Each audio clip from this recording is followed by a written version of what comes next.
Chers amis de la presse, je voudrais, à l'entame de mon propos, rendre grâce à Dieu et, bien sûr, vous remercier, vous de la presse, d'être venus nombreux pour couvrir ce point de presse. Je vous remercierai de bien vouloir ne pas poser de questions parce que ce n'est pas une conférence de presse. Et c'est la raison pour laquelle j'ai souhaité insister là-dessus.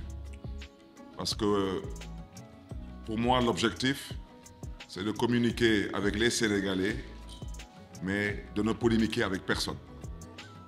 Je communiquerai d'abord sur le premier point, c'est sur la mort tragique de M. Bassirou Diop, un honnête citoyen sénégalais qui était un membre dévoué de notre équipe de sécurité, mort dans des conditions tragiques et inacceptables. Me permettrai ensuite de communiquer sur ma soi-disant radiation de l'Assemblée nationale du Sénégal. Et enfin, vous me permettrez de communiquer sur la mairie de Dakar. Donc, sur le premier point, je voudrais tout d'abord présenter mes sincères condoléances à la famille éplorée de feu Bassirou Diop.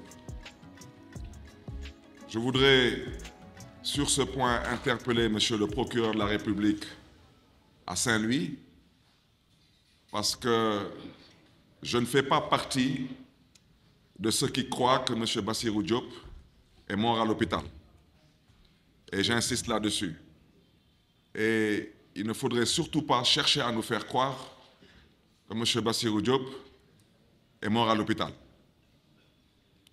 Je voudrais rappeler d'abord les faits. Les faits, c'est qu'il y a une autorité, et je prends tout le peuple sénégalais à témoin, qui s'est permis, durant la campagne, d'élever la voix pour dire que le ministre de l'Intérieur et le ministre de la Justice ne faisaient pas leur travail, au prétexte qu'on nous a accusés d'être à l'origine de certaines violences à Saint-Louis, que nous avons toujours réfuté. Et tous ceux qui ont suivi le procès savent très bien qu'il n'y a jamais eu de violence à Saint-Louis. Ce qu'il y a eu, ce sont des provocations. Et ce qu'il y a eu, c'est ce qui se passe quasiment dans toutes les campagnes électorales depuis que le Sénégal est le Sénégal. Ce sont des échauffourées. Et pour ça, parce qu'on a voulu faire plaisir au prince, on a décidé d'arrêter sur 41 convois, on a décidé d'arrêter qu'un seul convoi, sur 41. Et je voudrais dire qu'il ne s'agit pas d'une arrestation, mais plutôt d'une agression. Durant cette agression, l'objectif qui était visé, c'était de m'arrêter. C'était de m'arrêter, comme on a eu à arrêter en début de campagne M. Bougane Gueye Dany pour s'aborder et saboter la campagne de notre coalition Sàmm Sa Kàddu. L'objectif, c'était que Barthélémy Dias, tête de liste de Sàmm Sa Kàddu, ne puisse pas terminer la campagne et surtout ne puisse pas battre campagne à Dakar. Et pour ne pas battre campagne à Dakar, tous les moyens étaient bons et tous les moyens ont été utilisés, y compris les moyens les plus irresponsables et les plus inacceptables.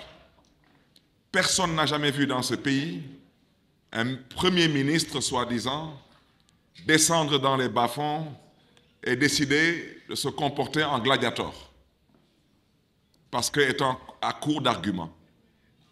On n'a jamais vu dans ce pays des soi-disant responsables d'un parti au pouvoir menacer ouvertement qu'un candidat ne battrait pas campagne, ou que sa campagne, il déclarait que la campagne de ce candidat serait plus ou moins maintenant terminée.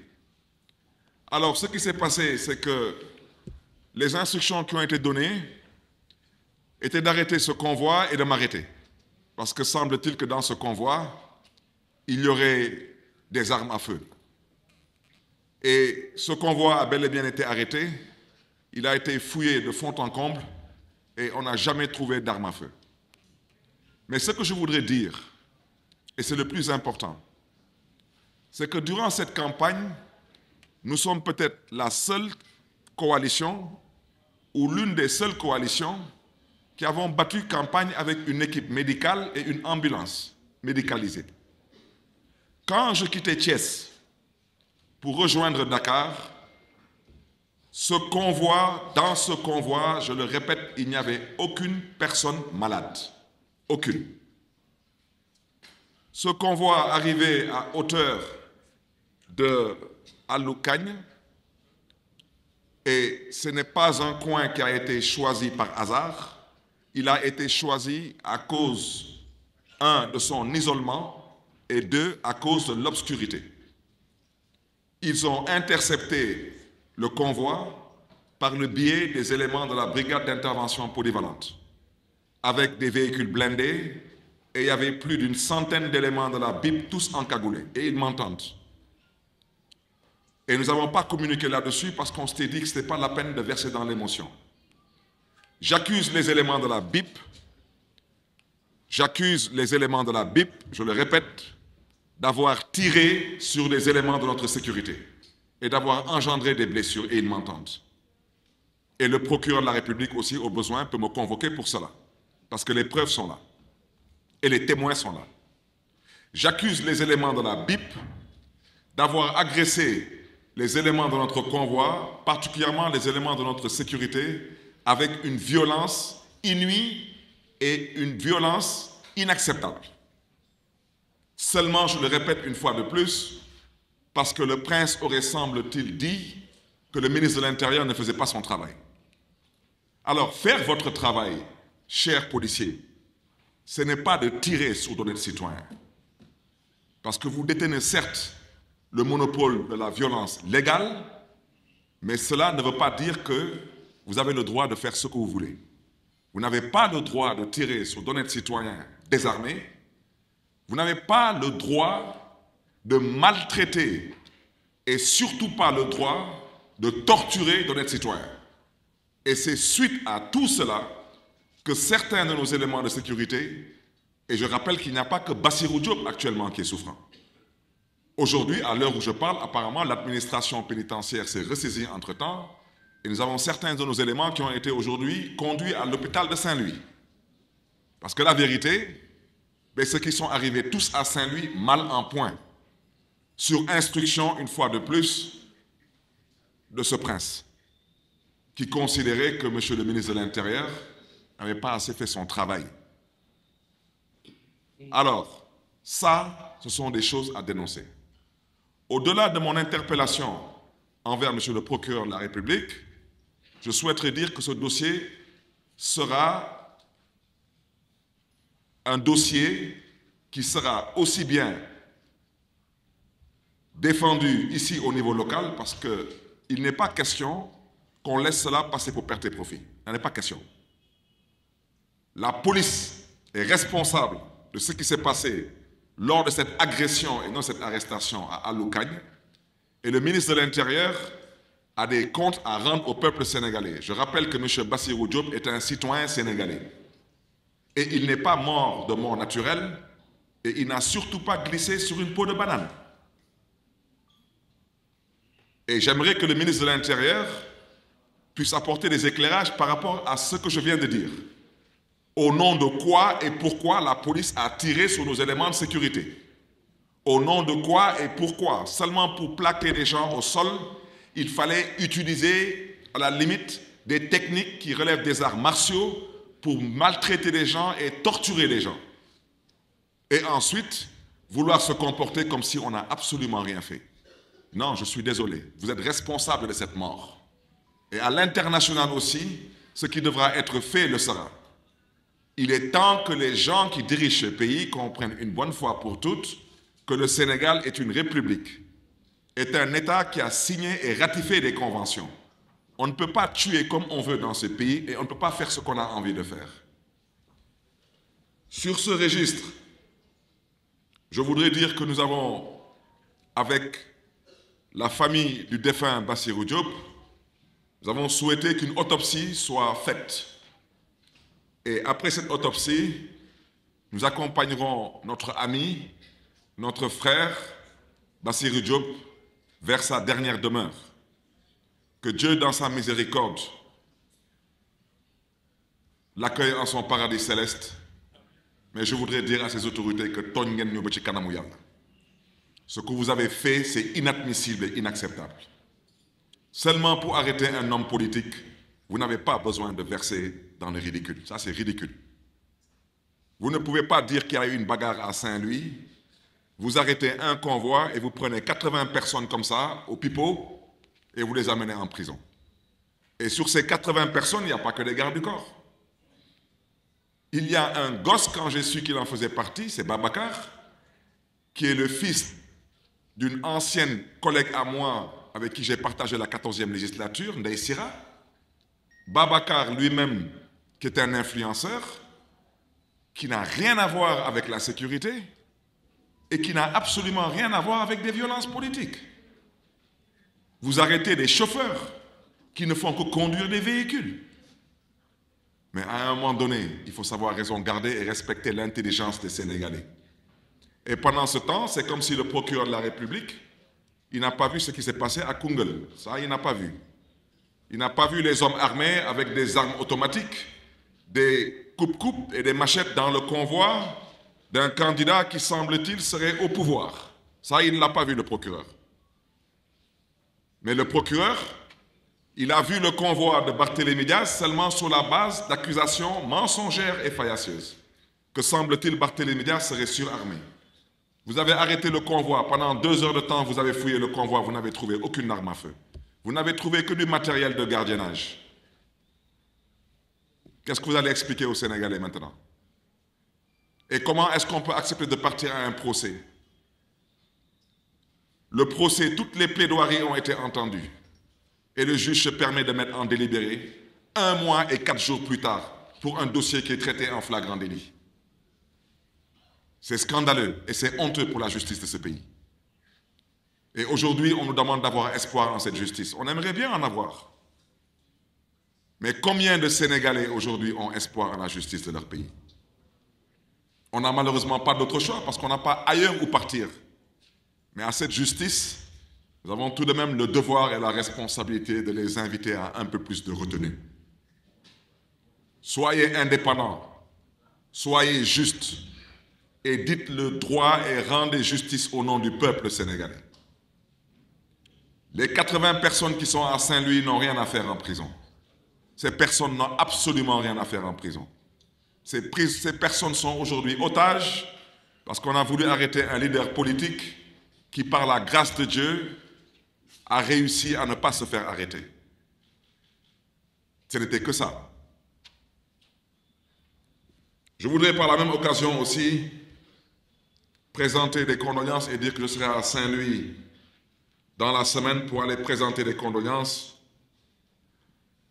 à un autre de nos camarades qui malheureusement, le jour du pseudo-procès, son père qui se déplaçait pour venir assister au procès est mort à l'entrée de Saint-Louis suite à un accident.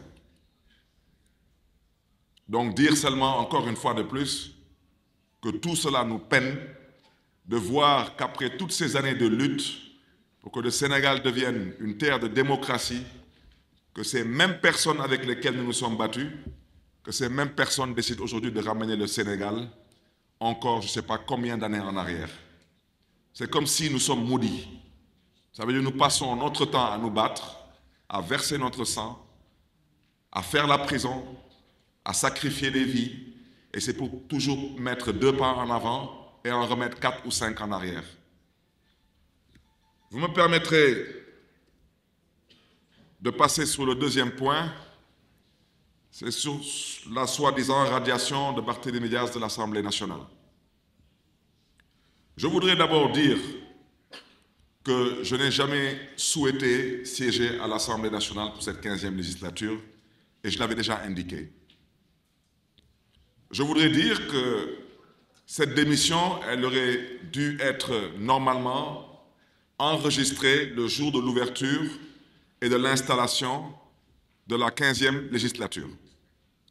Mais le jour de l'installation de la 15e législature, j'étais, comme vous le savez tous, à Saint-Louis pour les besoins du procès de nos 80 camarades qui sont détenus et pris en otage.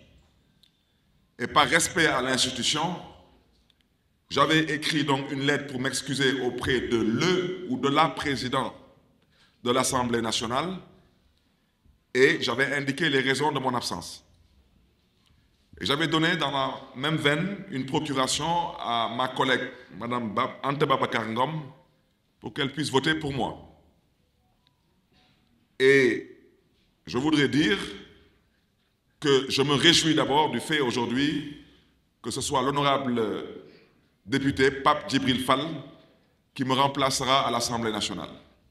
C'est un parlementaire chevronné, c'est un homme politique exceptionnel et c'est surtout un homme politique engagé. Mais j'insiste là-dessus parce que Pape Djibril, c'est tout de même un garçon qui a réussi à rentrer pour la première fois à l'Assemblée nationale sans coalition. Donc, mon intime conviction, c'est que Pape Djibril Fall a sa place à l'Assemblée nationale. Mais la raison pour laquelle je voudrais évoquer cette radiation, vous me permettrez tout de même d'insister, je dis que j'insiste parce que je veux parler aux Sénégalais et aux Sénégalaises. C'est pour vous dire que ce qui est en train de se tramer, ce n'est pas l'Assemblée nationale. Ce qui est en train de se tramer, c'est autre chose. Et ce autre chose-là, on y arrivera et on ne l'acceptera pas. Parce que dans la vie, toute chose a une fin. Et dans la vie, il faut savoir raison garder. Je le répète, le Sénégal est une république. Nous avons tous choisi de vivre en république. Ceux qui ont choisi de vivre dans autre chose, ça les engage. Je vais vous interpeller de la façon la plus simple possible. Si j'étais aujourd'hui élu président de la République du Sénégal, un député est élu, un président de la République est élu, est-ce que quelqu'un aujourd'hui oserait me déchoir de mon mandat de président de la République? C'est une question que je pose aux Sénégalaises et aux Sénégalais. C'est la même chose qui s'est produite avec l'Assemblée nationale. L'Assemblée nationale du Sénégal a un règlement intérieur. Et au Sénégal, nous avons une charte fondamentale qui est la Constitution. Il y a une différence entre un délit et un crime. L'Assemblée nationale considère que, dans son règlement intérieur, que vous soyez condamné pour un délit ou pour un crime de façon définitive, l'Assemblée nationale considère que sur demande du ministre de l'Intérieur, vous devez être radié. Radié de la liste des députés du mandat en cours. Et on n'a pas besoin de faire Sciences Po pour comprendre ce que j'explique. Maintenant, ceux qui sont de mauvaise foi et de mauvaise volonté, ils sont libres, mais à chacun son tour. Et franchement, pour ceux qui se réjouissent de cette radiation, vous me permettrez de vous dire que, je le dis et je le répète, en toute humilité, je n'ai pas ma place dans cette Assemblée nationale du Sénégal, pour des raisons qui me sont propres. C'est tout. Maintenant, je vous poserai la même question. Comme le ministre de l'Intérieur dit que j'ai été condamné définitivement, je lui demande, est-ce que sur les 165 députés, est-ce que je suis le seul député à être condamné définitivement? Parce qu'il semble que le ministre de l'Intérieur, monsieur le ministre de l'Intérieur vit dans un autre pays qui s'appelle le Sénégal. Je lui rappelle qu'au Sénégal, je ne suis pas le seul homme politique à avoir été récemment condamné définitivement. Et au passage, j'aimerais aussi indiquer aux uns et aux autres que la condamnation définitive, ce n'est pas la décision de la Cour suprême. Non, la Cour suprême ne juge pas. La Cour suprême, elle constate des faits, des procédures. Et la preuve, quand on nous juge à la Cour suprême, on n'est pas présent, parce qu'on ne nous juge pas. La condamnation définitive, elle intervient lors de la décision de la Cour d'appel. Alors, je rappelle que la Cour d'appel m'a condamné définitivement en 2017. 2017, on est en quelle année?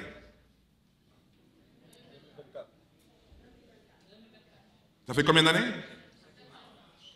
Monsieur le ministre de la Justice, je vous interpelle parce que d'abord vous êtes un magistrat. Vous n'êtes pas un homme politique. Ce que je dis, vous savez si ce que je dis est vrai ou pas.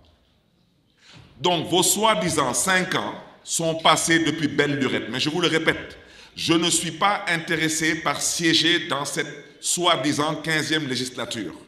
C'est tout, c'est pour des raisons personnelles.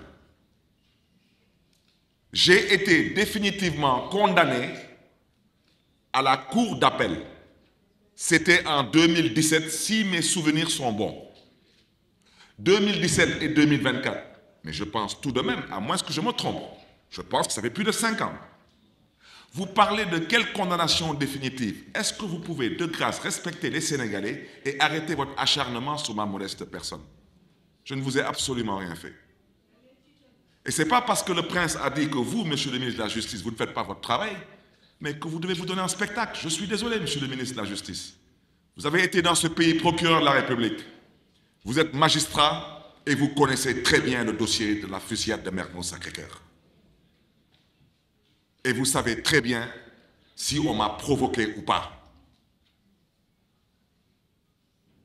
Maintenant, monsieur le ministre de la Justice, pendant qu'on y est, par respect à l'intelligence des Sénégalais, radiation pour radiation, je vous demande aussi de radier un autre député qui semblerait-il a déjà été définitivement aussi condamné.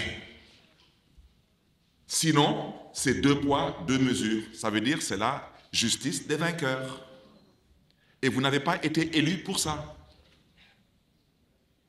Ensuite, mais pendant qu'on y est, il y a des gens qui ont dit ici qu'ils vont abroger la loi d'amnistie. On est d'accord? Mais pendant qu'on y est, monsieur le ministre de la Justice, il faudra répondre aux Sénégalais le moment venu.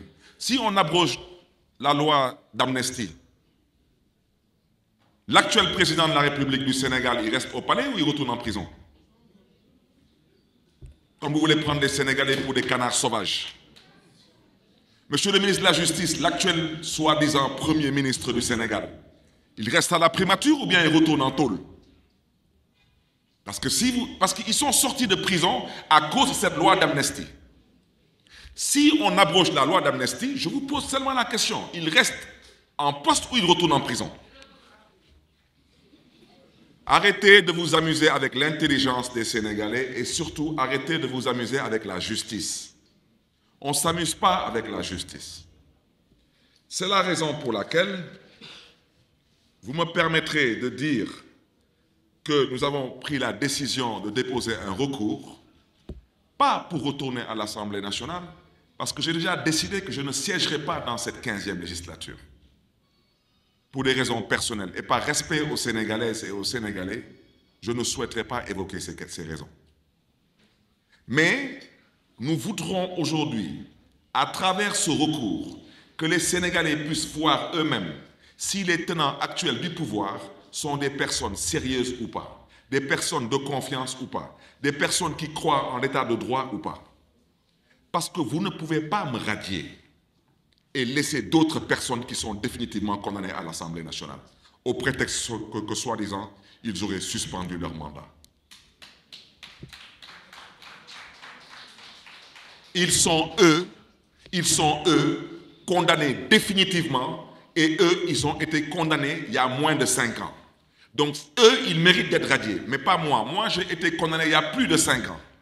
Et je le répète, la condamnation définitive, c'est celle qui est prononcée par la Cour d'appel et non par la Cour suprême. La Cour suprême ne juge pas. Et vous savez très bien de quoi je parle. Et tous les experts du droit peuvent confirmer ce que je dis.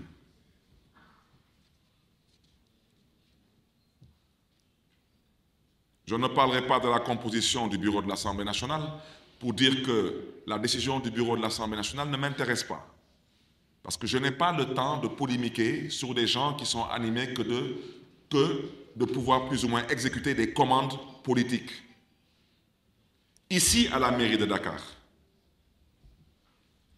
le maire de Dakar, il est élu au suffrage direct. Le président de l'Assemblée nationale du Sénégal n'est pas élu au suffrage direct. Quand le maire de Dakar est élu au suffrage direct, les autres membres du bureau sont élus au suffrage indirect. C'est pourquoi ici, le premier adjoint était un homme. Cette même justice nous a dit ce bureau n'est pas valable, vous devez le reprendre. Voici ce qui nous a poussé à reprendre la composition du bureau municipal de la ville de Dakar.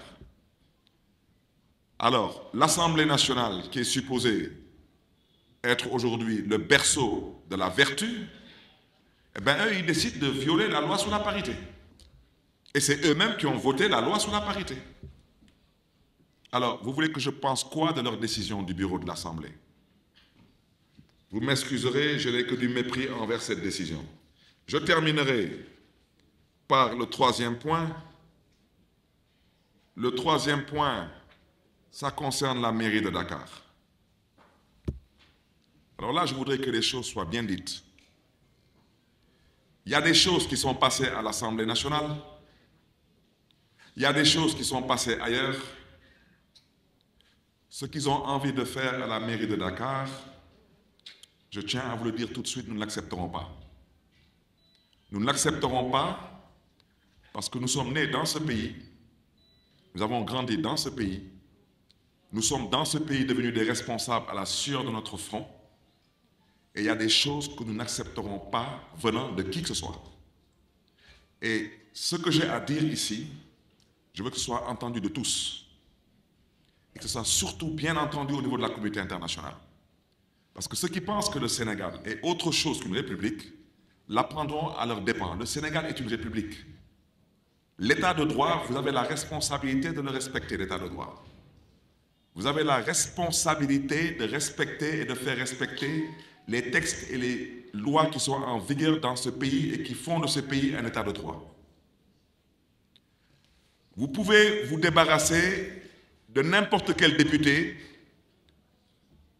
dans un mandat en cours s'il est définitivement condamné pour un délit ou pour un crime. Comme il y a certaines personnes qui semblent ne pas connaître les textes, me permettrai de leur rappeler l'article 135 du Code général des collectivités locales, qui stipule que lorsque le maire ou tout autre conseiller municipal est condamné pour crime, je le répète, pour crime, virgule, sa révocation est de droit. Je vous invite à retourner voir les arrêtés qui ont été rendus dans l'affaire de la fusillade de Mermoz-Sacré-Cœur.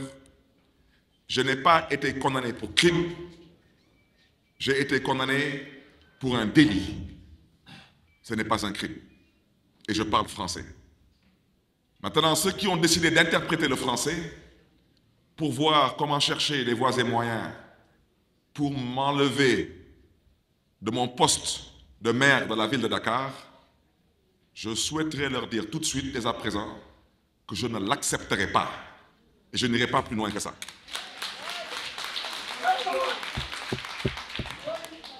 Maintenant, on est dans un pays dans lequel on dit souvent que on ne voit jamais la personne qui provoque. On ne voit que la personne qui se venge. Vous savez, une personne peut passer tout son temps à vous mordre. Tout son temps à vous mordre. Mais à un moment donné, vous allez sourire un peu pour qu'il puisse voir que vous aussi, vous avez des dents. C'est important. Parce que quand il verra que vous n'êtes pas édenté, il comprendra que vous aussi, vous pouvez mordre. Parce qu'il y a des choses que personne n'acceptera. Je souhaiterais leur dire et surtout interpeller les bailleurs de fonds, les partenaires techniques et financiers de ce pays. Parce que le Sénégal est un État aujourd'hui qui est respecté et respectable parce qu'il respecte certains critères. On ne peut pas passer son temps dans une république à décider d'enlever à d'honnêtes citoyens leur mandat électif seulement parce qu'on a décidé qu'on est fâché et qu'on veut soi-disant, on veut se venger. Si vous êtes fâché, c'est votre problème. Et si vous voulez vous venger, c'est aussi votre problème.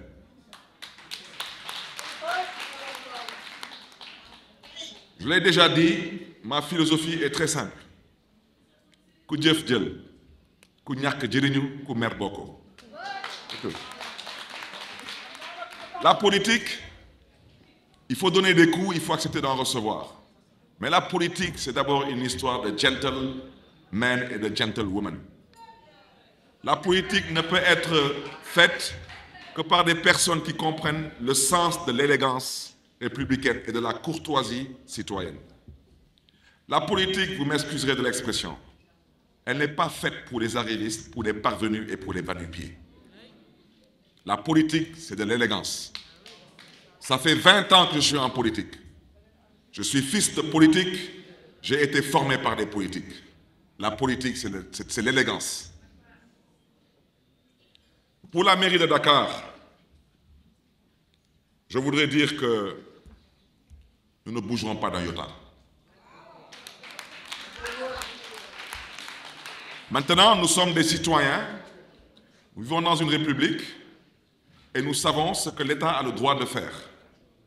L'État a le droit d'envoyer des inspections. Ça, vous en êtes totalement libre. Les inspections, j'en connais. Je connais l'inspection générale d'État, je connais la Cour des comptes. Je suis cette année quasiment à ma 15e année de maire. J'ai été inspecté, audité plusieurs fois. Je n'ai jamais été interpellé sur un quelconque manquement.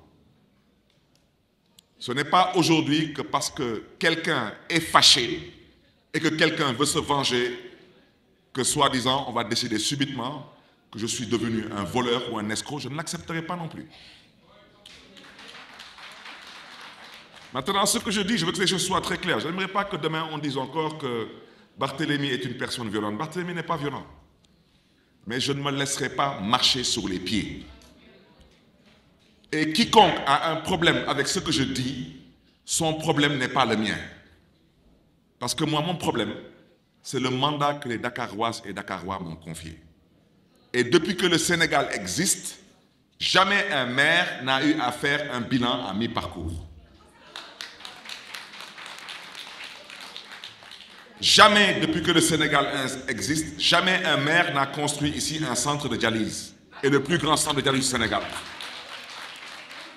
Depuis que le Sénégal existe, un maire n'a jamais construit un lycée scientifique et technique. Et je peux continuer parce que, comme disent les Wolofs, ça vaut du faute bopam. Je suis très fier de mon bilan à mi-parcours. Et je l'ai dit aux Dakaroises et aux Dakarois, je n'en ai pas encore terminé avec vous. Maintenant, malheureusement, ceux qui ont été maires dans leur commune et qui sont incapables d'être capables de montrer même un rond-point qu'ils ont eu à peut-être peindre ou à nettoyer, et qui passent tout leur temps de la mairie au pouvoir exécutif à parler d'opérations de nettoiement en 7-7L, ça c'est pour les ASC.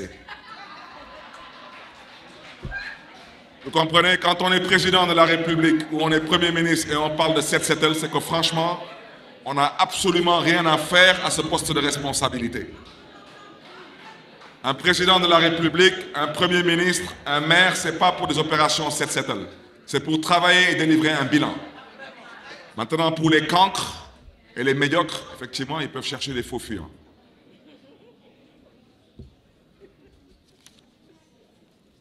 Je terminerai en disant une chose. Par la grâce de Dieu, auditez la mairie de Dakar autant que vous voulez. Nous sommes fiers de ce que nous avons fait.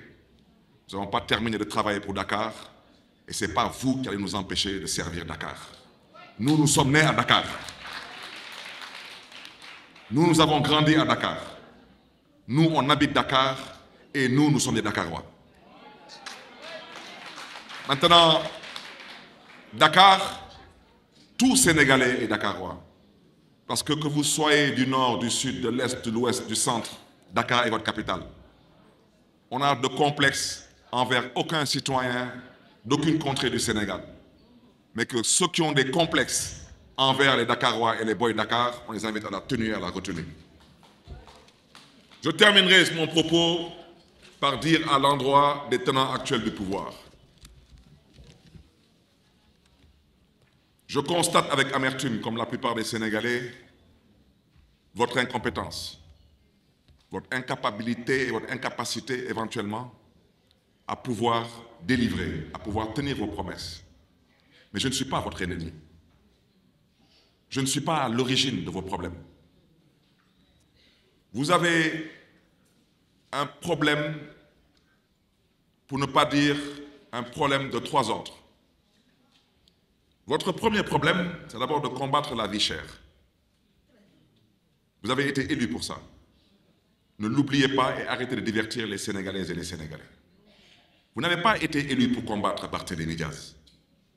Vous n'avez surtout pas été élu pour vous mettre ici à mettre en avant la justice des vainqueurs. Vous n'avez pas non plus été élu pour chercher aujourd'hui à vous accaparer de la mairie de Dakar par une voie autre que la voie démocratique et électorale. Votre deuxième problème, c'est que vous devez d'abord trouver de l'emploi aux jeunes. Vous avez promis ça aux jeunes.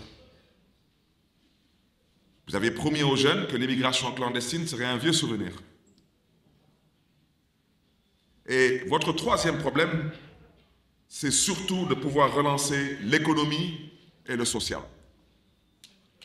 Depuis que le Sénégal existe, c'est la première fois qu'un bailleur de fonds, partenaire financier du Sénégal, de l'envergure du Fonds monétaire international, qui se permet de dire qu'il suspend l'aide au développement du Sénégal jusqu'en juin 2025. C'est d'une extrême gravité et ça veut dire ce que ça veut dire. Aujourd'hui, pour que l'Union européenne prenne la décision qui est la sienne sur les licences de pêche, ça veut dire ce que ça veut dire. Je ne connais pas encore, depuis que je suis né, je ne connais pas de pays au monde, de pays qui a réussi ou des pays qui ont réussi à se développer avec une certaine coopération ou avec certains partenaires. Je ne cite personne. Mais je le répète, dans le concert des nations, mieux vaut être du bon côté de l'histoire que de chercher à penser que un pays, c'est peut-être éventuellement un poulailler qu'on vous a confié. Si vous n'avez pas trouvé un bon prix pour vos œufs ou vos poulets, vous cherchez un autre client. Non, ça ne marche pas comme ça. Un pays, c'est d'abord des relations historiques. Un pays, ce sont des relations traditionnelles. Un pays, ce sont des relations bilatérales, multilatérales. Un pays, c'est une notation. Un pays, c'est de la diplomatie.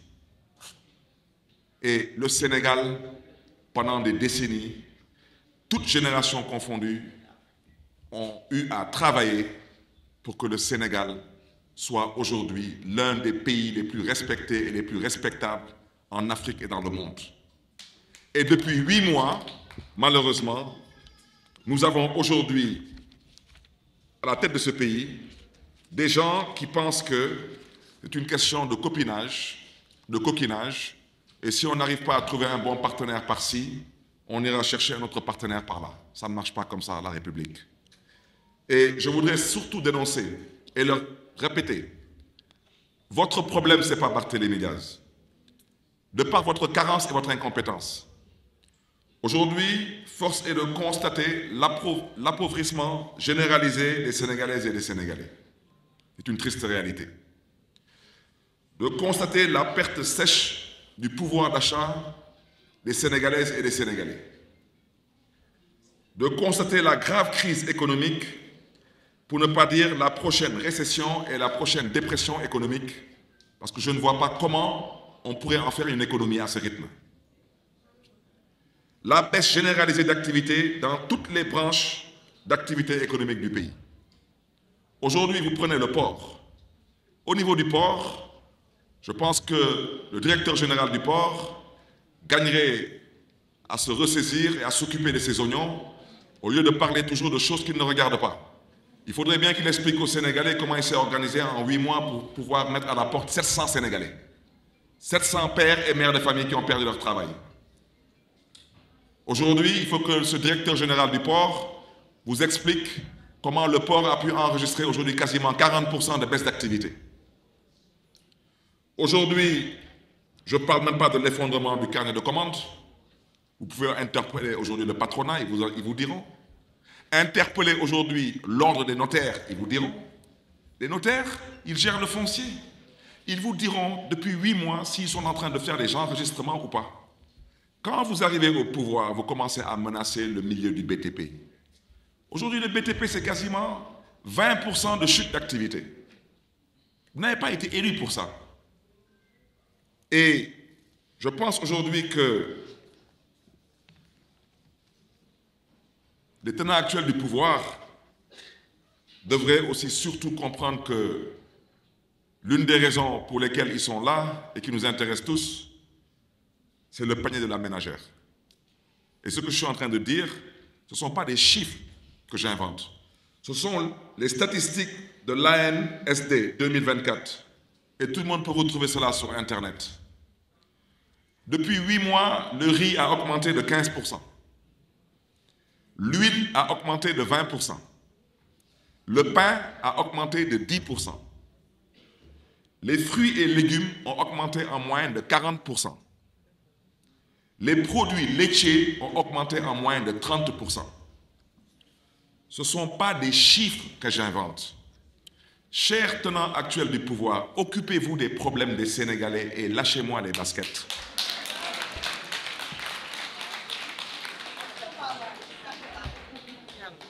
Il faudrait aussi que vous ayez le courage d'expliquer aux Sénégalais, parce que vous n'avez pas le courage de leur dire la vérité.